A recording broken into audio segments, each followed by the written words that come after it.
Next up is neutral spine, and this is a huge concept in Pilates because it's found throughout all exercises, and we are working in our regular life to find that neutral posture to be able to not slouch and be at our computer, but to be upright and open so that we have full balance and strong back bodies.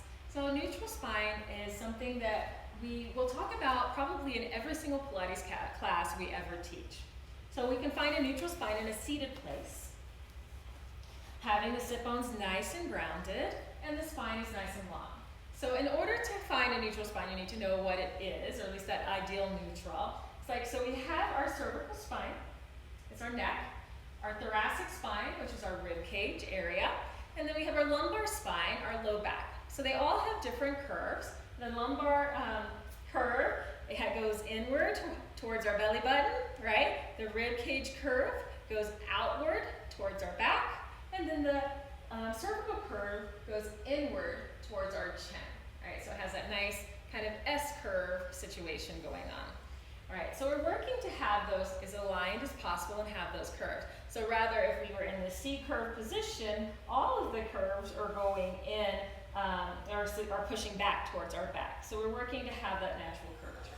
So one place sitting. So sitting nice and tall, shoulders down, right?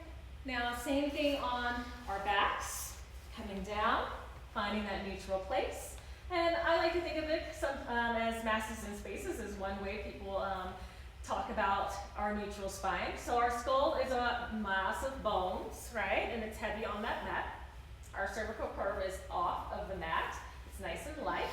And then our rib cage is another mass of bones with our thoracic spine. So that's heavy and down on the mat. And we have those ribs knitted down and together. And then our lumbar curve is light and it's off the mat. You should be able to stick a finger or two underneath the back. And then the sacrum, the pelvis, all of that is another mass of bones, so it's heavy on the mat when you are in this supine position. So now that's our neutral spine. There's also a connection with the neutral pelvis. So you can't have a neutral pelvis and not have a neutral spine.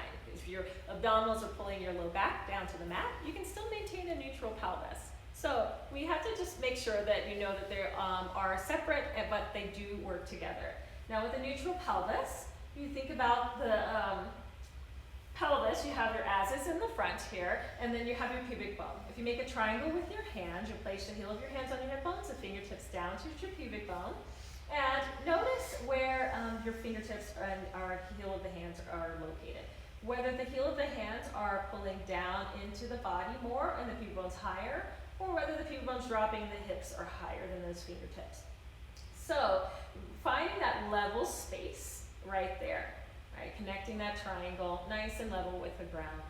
And if you can imagine as if you had a marble right in the middle of that triangle, and you want to roll the marble into your belly button, then you're coming into that posterior tilt, and the marble rolls down, or you're coming back and the marble's rolling to the pubic bone, and then you're coming into that anterior tilt, flipping the pelvis forward. So we're working to find that neutral space right in between all of those for our neutral spine and our neutral pelvis. So let's move forward onto our next exercise.